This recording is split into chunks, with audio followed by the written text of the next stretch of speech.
आप सभी को मेरा नमस्कार। मैं शांति शर्मा आप सभी का न्याय की आस चैनल में पुनः स्वागत करती हूँ। जैसे कि हमने लास्ट एपिसोड में दहेज की झूठी एफआईआर से कैसे बचाव किया जाए उस पर डिस्कस किया था और हम उसी श्रृंखला को आगे बढ़ाते हुए वकील साहब से आगे के मुद्दों पर बात करेंगे। जैसा कि कोर्ट का भी अवधारणा चेंज हो रही है इस मामले में। पहले झूठे केसेस में कोर्ट महिलाओं के फेवर में ही रहती थी, क्योंकि एक धारणा बनी हुई है कि मतलब महिलाओं को फेवर किया जाए, कमज़ोर होती है बेचारी, उनका कोई साथ नहीं देता है, तो कोर्ट उनको मतलब गलत मामले जो न्यायालय के सामने आते थे उनको भी फेवर किया जाता था। लेकिन कुछ सुप्रीम कोर्ट और हाई कोर्ट्स के जैसे जैसे निर्णय आए हैं सामने की गिरफ्तारियों पर रोक लगा दी गई है, 7 वर्ष से कम के मामलों में गिरफ्तारी नहीं होगी, आपस में बैठ के मीडिएशन के थ्रू ही मामला सुलझाया जाएगा, जिसको वार्तालाप करके डिस्कस करके इजी वे में समझाया जा सके दोनों पक्षों को। तो उसके बारे में वकील साहब बताइए, क्या कहना है आपका? आप सही कह रही हैं कि आपसे पहले काफ़ी समय पहले, आपसे पहले तो नहीं, काफ़ी समय पहले 498A का बहुत ज़्यादा दुरुपयोग होता था और उसको सच मानते हुए पुलिस और कानून की जो प्रक्रियाएं हैं वो की जाती थी और बुज़ुर्ग महिलाएं, सास, ससुर, सब लोगों को, पति को, नंदों को, कुंवारी लड़कियों को पकड़ के गिरफ्तारियां हो जाती थी, पुलिस पकड़ लेती थी, जेल चले जाते थे और जेल में रहने के बाद हफ्ते, 15 दिन, महीना जेल में रहने के बाद उनका बेल होता था। तो जब इस तरह के मामले बढ़ने लगे और न्यायालयों को लगा कि इसका दुरुपयोग किया जा रहा है, तो न्यायालयों ने अलग अलग तरह के निर्णय देने शुरू किए, जिसमें उच्च न्यायालय से लेकर माननीय उच्चतम न्यायालय तक के निर्णय हैं। और उन निर्णयों के आलोक में जब वो निर्णय आए तो धीरे धीरे ये डाइल्यूट होना शुरू हुआ, ये कानून। और जब डाइल्यूट होना शुरू हुआ तो रिलीफ मिलने शुरू हुए लड़के पक्ष वालों को, गिरफ्तारियां बंद हो गई और अब 498A के मामले में, अगर 498 से रिलेटेड मैट्रिमोनियल डिस्प्यूट है तो अब इसमें गिरफ्तारियां बहुत कम होती हैं। गिरफ्तारियां उन्हीं मामलों में हो सकती हैं जहां प्राइमा फेसी देखने से लगता है कि केस एकदम ठीक है, और 498A के साथ अटेम्प्ट टू मर्डर की है सेक्शन, या फिर ऐसी कोई सेक्शंस लगे हुए हैं जो बहुत, जिनकी ग्रेविटी बहुत ज़्यादा है।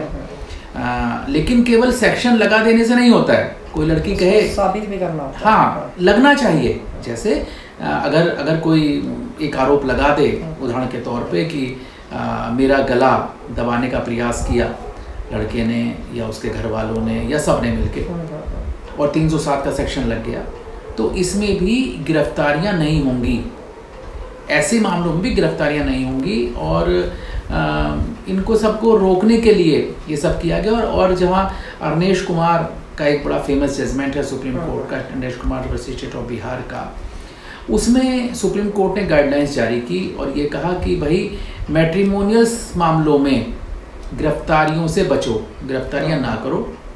और इवन मैट्रिमोनियल ही नहीं, जहाँ 7 साल से कम के मामले हैं, 41A CRPC में संशोधन आया था, उन सबको करते हुए अरनेश कुमार का एक लैंडमार्क जजमेंट है जिसमें गिरफ्तारियों पर एक तरह से रोक लगाई गई।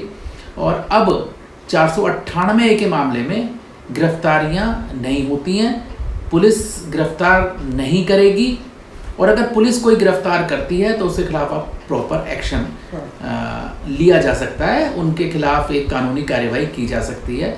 और इस तरह के बहुत सारे मामले हुए हैं जहां पुलिस वालों को अपनी नौकरियां देनी पड़ी ऐसी इलीगल अरेस्ट पर। ठीक बात है, उनकी जवाबदेही बन जाती है कि मतलब क्या एकदम से इफेक्टिव रीज़न लगा जो आपको गिरफ्तार करना पड़ा। जी बिल्कुल बिल्कुल। तो कैसे पता लगे एक एफआईआर की वो झूठी है या सच्ची है, इसका कैसे पता लगाया जाए? देखिए, इसका पता लगाना तो इन्वेस्टिगेशन ही है। इन्वेस्टिगेशन के अलावा तो आप इसका किसी का पता नहीं लगा सकते हैं। और ये पूरा जो विवेचक हैं उनका एक प्रेरोगेटिव है इन्वेस्टिगेशन फेयर करें, और इन्वेस्टिगेशन फेयर करने पर लगता है कि अगर मान लिया ऑफेंस हुआ है तो उसके खिलाफ चार्जशीट फाइल कर दें, और चार्जशीट कोर्ट में जाए और फिर कोर्ट डिसाइड करे कि गिरफ्तार करना है कि नहीं करना है। तो ये सब तो इन्वेस्टिगेशन का पार्ट है। इन्वेस्टिगेशन में ही पता लग सकता है कि मामला सच्चा है कि झूठा है। जैसे ज़्यादातर क्या है कि शादियों में 4-5 लाख रुपए लगाते हैं, फिर क्लेम करते हैं कि हमारा 50 लाख रुपए लगा है, तो उसको एक फेयर तरीके से डिसाइड करने का क्या तरीका है?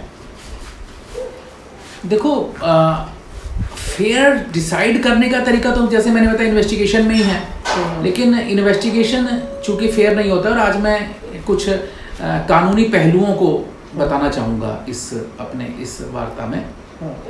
एक, जब भी कोई एफआईआर हो जाए किसी भी लड़के के खिलाफ या उसके घर वालों के खिलाफ, तो अमूमन क्या होता है, अमूमन विवेचना पुलिस बहुत बायस होकर करती है। लड़के पक्ष का ना तो कुछ सुना जाता है, ना उसकी कोई एविडेंस ली जाती है, और उसको ना लेने की वजह से बहुत नुकसान होता है जिनके खिलाफ एफआईआर हुई है।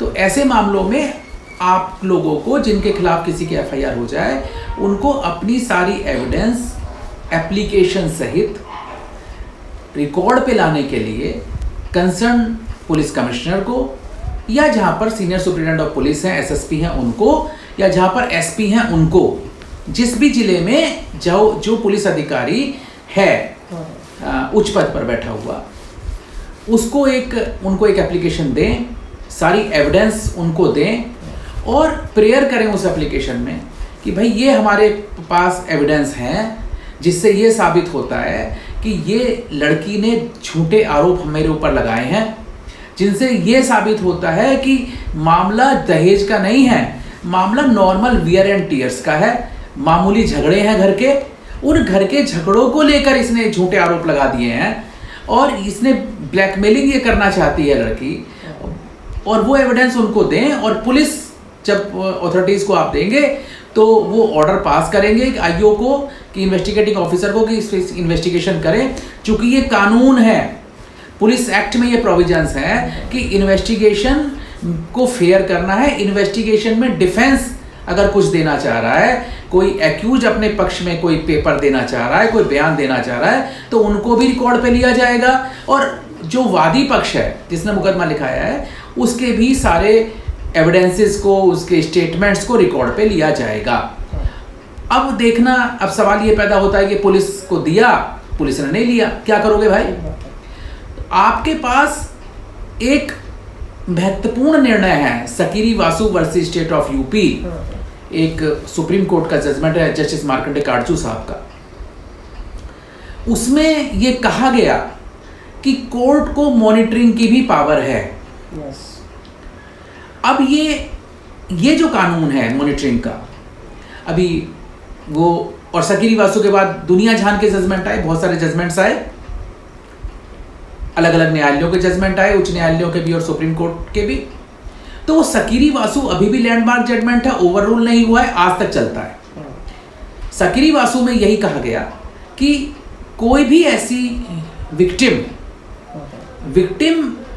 कोई भी हो सकता है, विक्टिम एक्यूज भी हो सकता है, विक्टिम प्रोसिक्यूशन भी हो सकता है, कोई भी ऐसा आदमी जो उस केस से संबंधित है जिसे मुकदमा लिखाया गया है, और उसको लग रहा है कि इन्वेस्टिगेशन प्रॉपर नहीं हो रही है, तो कोर्ट में एक मॉनिटरिंग की एप्लीकेशन लगाएंगे, कोर्ट उसको मॉनिटर करेगी, कोर्ट ड्यूटी बाउंड है मॉनिटर करने के लिए, और कोर्ट आदेश जारी कर देगी कि ठीक से, मतलब ये एक पेपर आप अरेंज करें। हाँ, वो अरेंज करना नहीं, कोर्ट में जब आप एक एप्लीकेशन देंगे, एप्लीकेशन में अपने सारे एविडेंसेस देंगे और बताएंगे कि साहब हमने इससे पहले पुलिस कमिश्नर को दिया, या पुलिस एसपी को दिया, या सीनियर सुपरिटेंडेंट ऑफ पुलिस को दिया, ये एप्लीकेशन उसके बावजूद भी इन्वेस्टिगेशन में नहीं आ रहा है, इन्वेस्टिगेशन नहीं कर रही है पुलिस उस पर, आईओ उसका, तो कोर्ट उसको मॉनिटर करेगा, और कोर्ट मॉनिटर करने के बाद ये बाध्य होगा, कोर्ट जब मॉनिटरिंग करेगी तो आईओ इस बात के लिए बाध्य होगा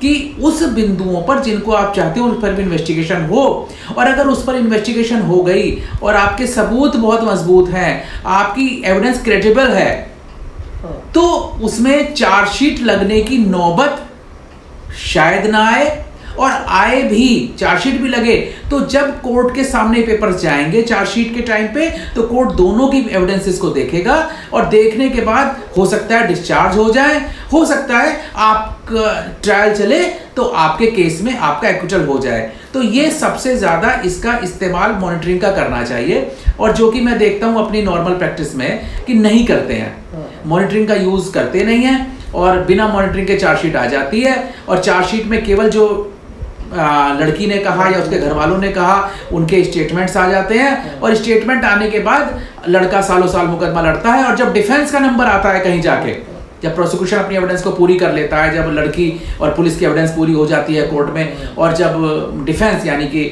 जो एक्यूज्ड हैं उनका नंबर आता है, तब तक या तो वो एविडेंस खत्म हो चुकी होती है, या वो उस तरीके से साबित नहीं कर सकता उस एविडेंस को जो लॉ प्रेस्क्राइब करता है। लॉ का एक प्रोसीजर है एविडेंस को साबित करने का, वो नहीं कर पाता, और अंततोगत्वा या तो मुकदमा हारता है, या भाई एक्सटॉर्शन मनी देकर लड़की को पैसे देके मजबूरन समझौता करना पड़ता है और अपना पिंड छुड़ाना पड़ता है। सही बात है, ठीक बात है। मॉनिटरिंग तो खैर करनी चाहिए कोर्ट को, और इसका लोगों को जानकारी नहीं है, अच्छा हुआ आपने इसकी जानकारी दी। हाँ, और एक और मैं जानकारी दूं इस मामले में कि जब भी कोई एफआईआर हो तो घबराओ नहीं। पुलिस को कोई अख्तियार नहीं है आपको गिरफ्तार करने का। एक कानूनी सलाह लो उस पर जब भी आपके खिलाफ कोई एफआईआर हो जाए, और उस कानूनी सलाह के अनुसार अपना काम करो, और पुलिस को डरने का जरूरत नहीं है। पुलिस केवल इन्वेस्टिगेशन करेगी, और इन्वेस्टिगेशन करके उसको या तो चार्जशीट या फाइनल रिपोर्ट कोर्ट में प्रोड्यूस करेगी। गिरफ्तारी से डरने की जरूरत नहीं है, जैसे पहले मामले होते थे कि एफआईआर हुई और लड़के पक्ष वाले गिरफ्तार हुए, गिरफ्तार होकर पुलिस ने कर लिया, कोर्ट में पेश किया, ऐसी नौबत नहीं आती है। कानून बदल गया है, प्रोसीजर बदल गया है, और पूरा एफआईआर होती है तो इन्वेस्टिगेशन में पार्टिसिपेशन करो, अपने पेपर दो, और अगर पुलिस डराने की कोशिश करे कि जेल भेज देंगे, अननेसेसरी दबाव बनाए, तो उसके लिए ऊपर के उनके ऑफिसर से शिकायत करो, लीगल रेमेडीज जो हैं उनको लो और बचो। ये तो एफआईआर से ही शुरू हो जाता है। दूसरा मैंने मॉनिटरिंग का आपको बता ही दिया कि मॉनिटरिंग कर सकते हैं, मॉनिटरिंग का ये होता है। अब कभी कभी जैसे पिछले एपिसोड में हमने चर्चा की कि जब ये लगने लगा कि इन सब मामलों से तो गिरफ्तारियां नहीं हो रही हैं, तो बलात्कार जैसे मामले झूठे आने लगे।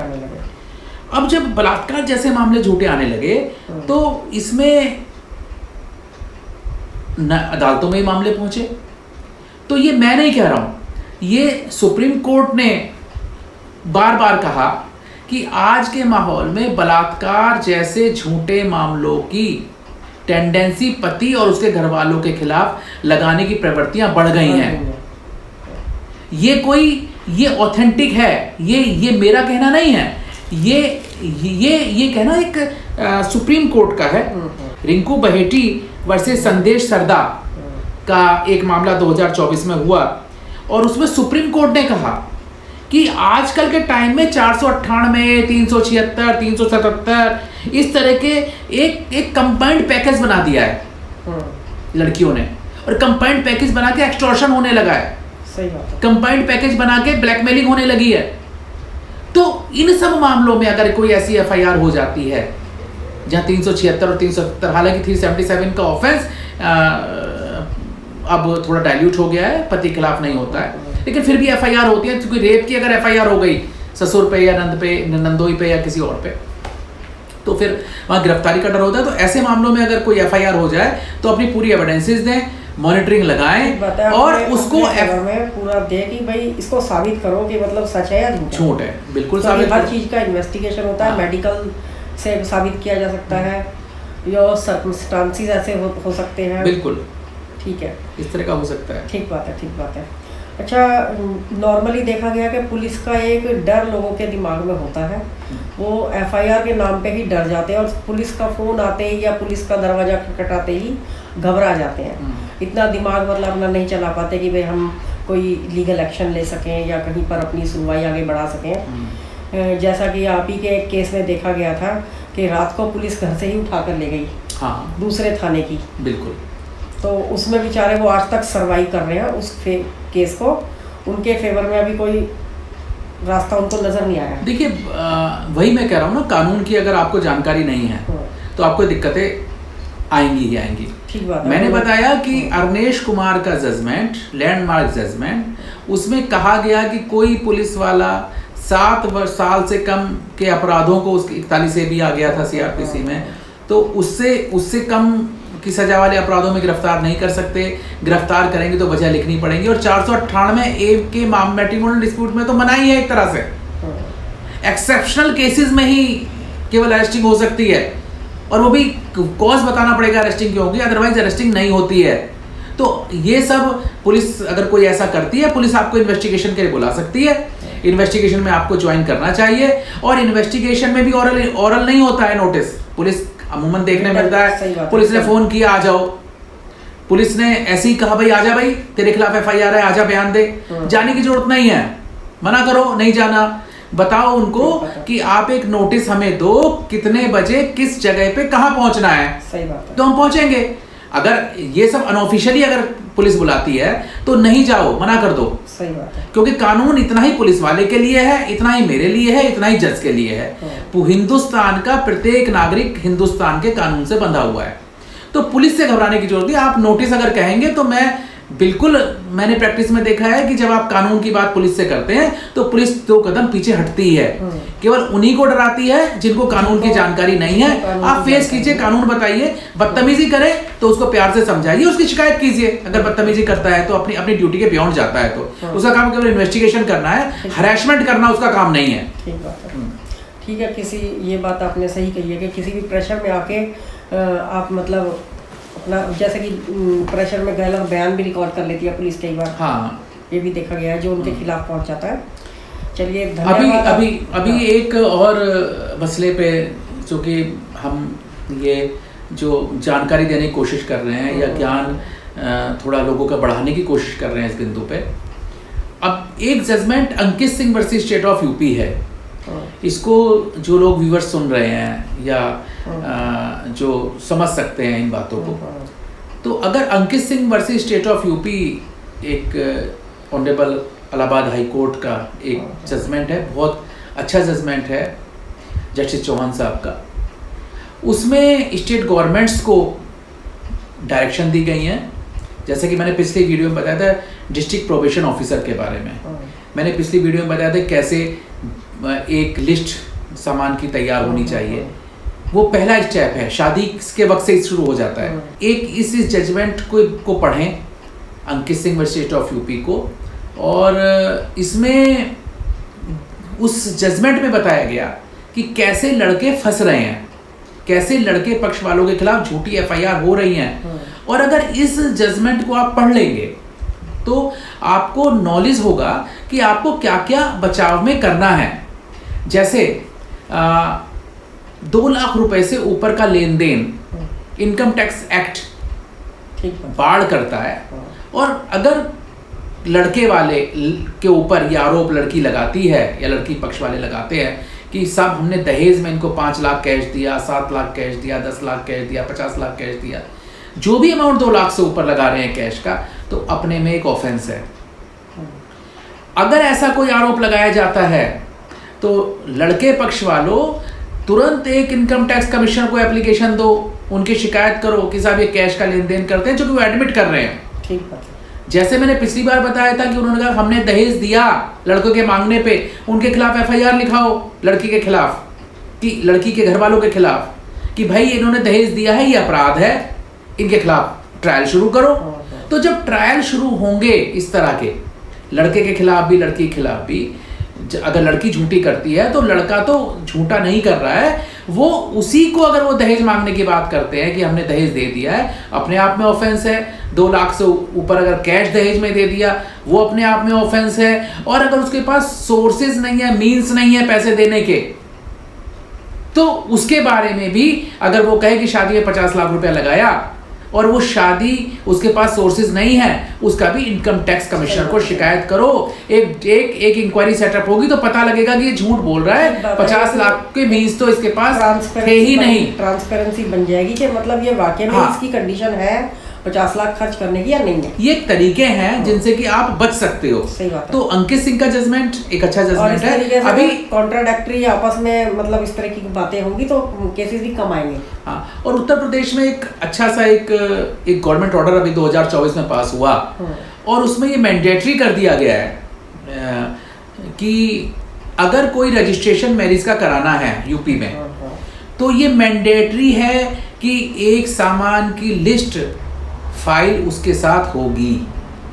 ये इसीलिए किया गया जिससे कि बाद में विवादों से बचा जा सके। तो उत्तर प्रदेश में ये कर दिया गया है और आप अपनी शादी का रजिस्ट्रेशन कराइए।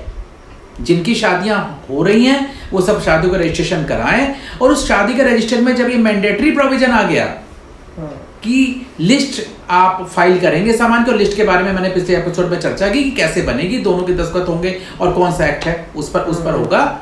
तो ये सब आप करिए तो उससे एक सामान के विवाद से ही बच सकेंगे। तो हम इसी तरह के अगले फिर जब एक एपिसोड लेकर आएंगे इसी बिंदु पे कि लड़के पक्ष वाले इन झूठे मामलों से कैसे बचें, तो उनसे बताते रहेंगे और आगे जितना होगा उसको बताते हैं। अलग अलग पहलू है कि मतलब कोई नई बात और सामने आ गई तो उसको कैसे बच सकते हैं। जैसे कि दहेज हत्या भी हो सकती है, दहेज हत्या का झूठा मामला लगा देते हैं बहुत। वो करेंगे उस पर चर्चा, लेकिन फिलहाल ये चर्चा निमट कर लें हम पूरा कि लड़के वाले दहेज उत्पीड़न के जो मामले आते हैं उनसे हम कैसे बचाव कर सकते हैं।